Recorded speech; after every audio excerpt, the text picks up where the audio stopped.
Hi there. For this video, we'll be discussing about the Cartesian plane. Also, we'll try to give an introduction on what coordinate geometry is. So first, a good question to ask is what happens when we combine algebra and geometry? Well, that is where coordinate geometry comes in. Coordinate geometry. So what is coordinate geometry to be exact?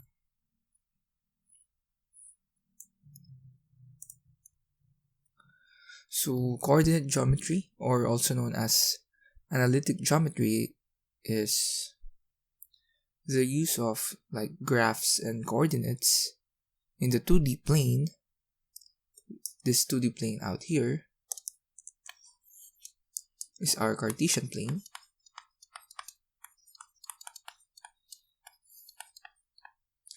To create some geometric figures such as points, lines, shapes, and also get some measurements like slope. So essentially that is what coordinate geometry is in a nutshell. Now given that, we'll now try to focus on this plane out here. So the Cartesian plane is given by this figure out here. So let's try to dissect this one. So first note that these two lines out here are perpendicular. So this must be 90 degrees out here. And also this line out here is called the x-axis, while this line out here there represents the y-axis. Now also, if we are given a point out here, then we represent that with a parenthesis, comma here, and a certain value here. Say this is -2 and 2, say like that. Then we refer to this whole as an ordered pair.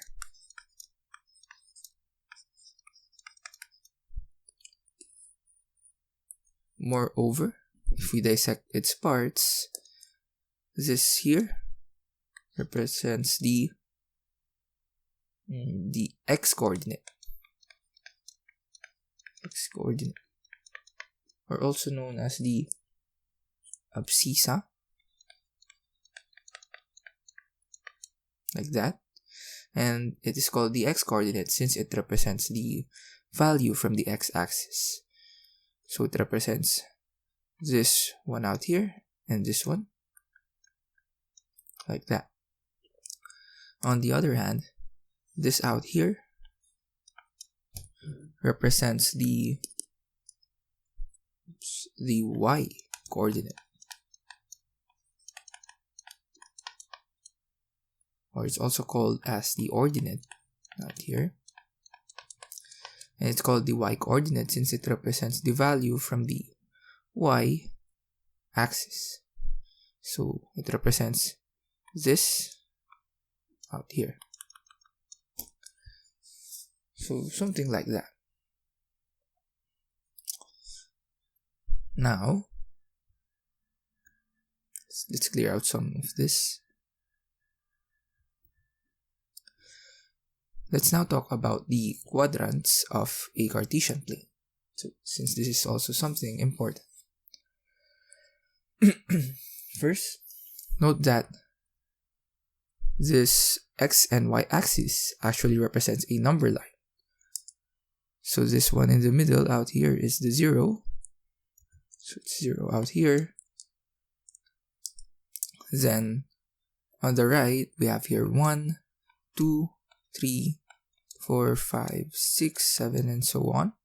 On the left, we have the negative value. So we have -1, -2, -3, -4, -5, -6, -7, and so on. And the y-axis, since it also represents the number line, then we have here 1, 2, 3, so on. So the positive values are above. Then below, we have here -1, -2, -3, -4, and so on. So, given this, we can now discuss what quadrants are. So essentially, quadrants are like the regions out here,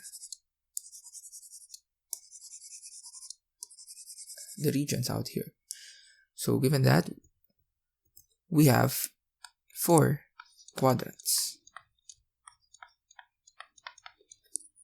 Namely, we represent this one at the upper right as the first quadrant. So let's write quadrant 1.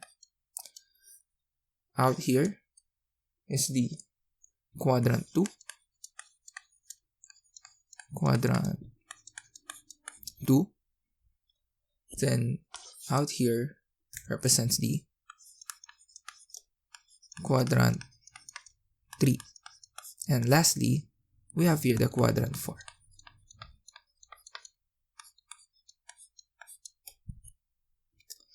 Now, the important thing to remember in quadrants is the nature of its points.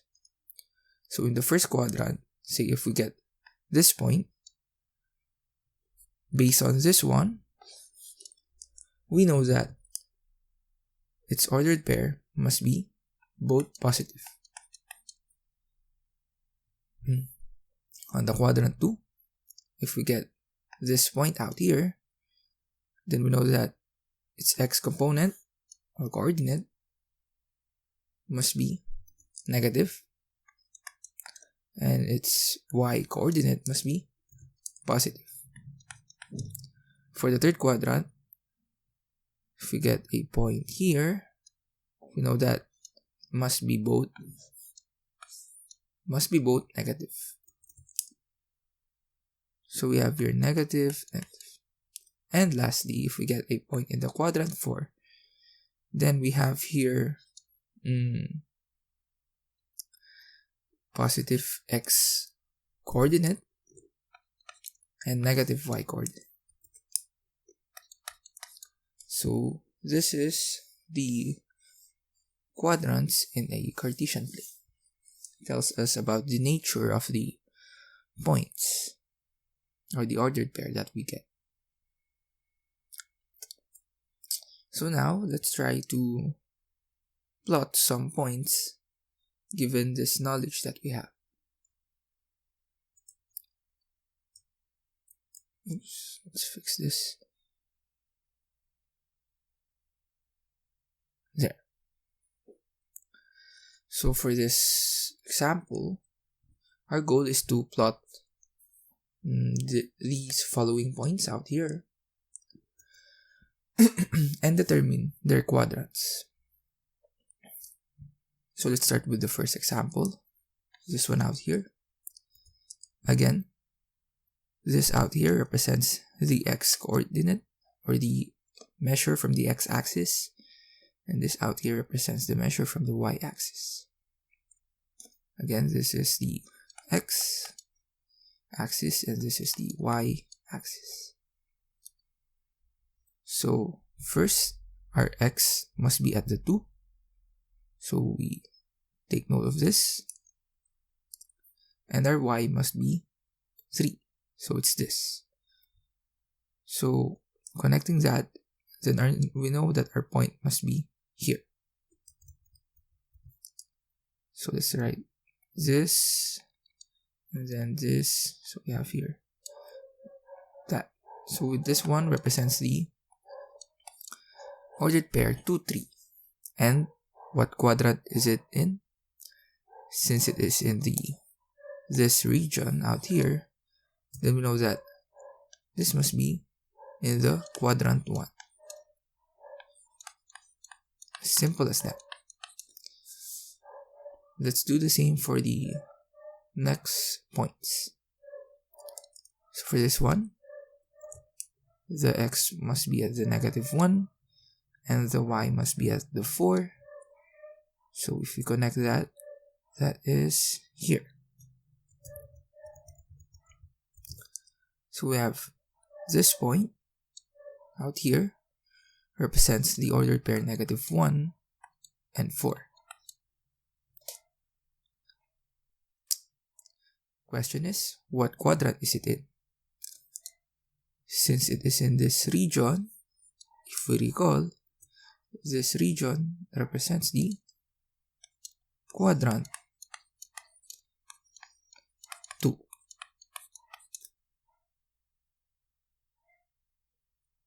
How about for the third one? We have here the ordered pair 0, 3. So our x coordinate must be on the 0. But where is the 0 out here? Recall that as mentioned that this center point represents the 0. So this is where the x coordinate 0 is. And our y coordinate is 3. So it's around here. So connecting that one, then we know that our ordered pair must be this one. Now this is a problem since the ordered pair is not in any regions. Over here, over here, over here, and over here. So what quadrant is it in? Well, the answer is that it's not in any quadrant, but rather it is in the y-axis. So this is in the y-axis. Like that. How about for the fourth one? For the ordered pair -2, 0, our x component is -2 and our y component is 0. So where is the 0 again? Similar to x, it's also out here. So therefore, we know that x component is -2, y component is 0. So this must be, the point must be around here.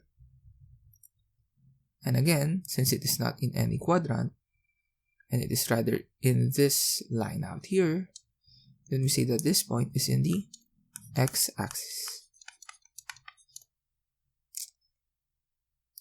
And for the last two, I will leave this as an exercise for you to try on. And you may comment down below the answer for this. So again, you may try on your own to plot these points on the Cartesian plane, and you may comment down below on what quadrant does these points belong. So that is the Cartesian plane, and that is an introduction to the coordinate geometry. In the next videos, we'll probably be discussing more on some measurements such as the length of a segment given 2 points, as well as getting the midpoint given 2 points. So that's it. I hope you enjoyed this one, and yeah, that's all for this video.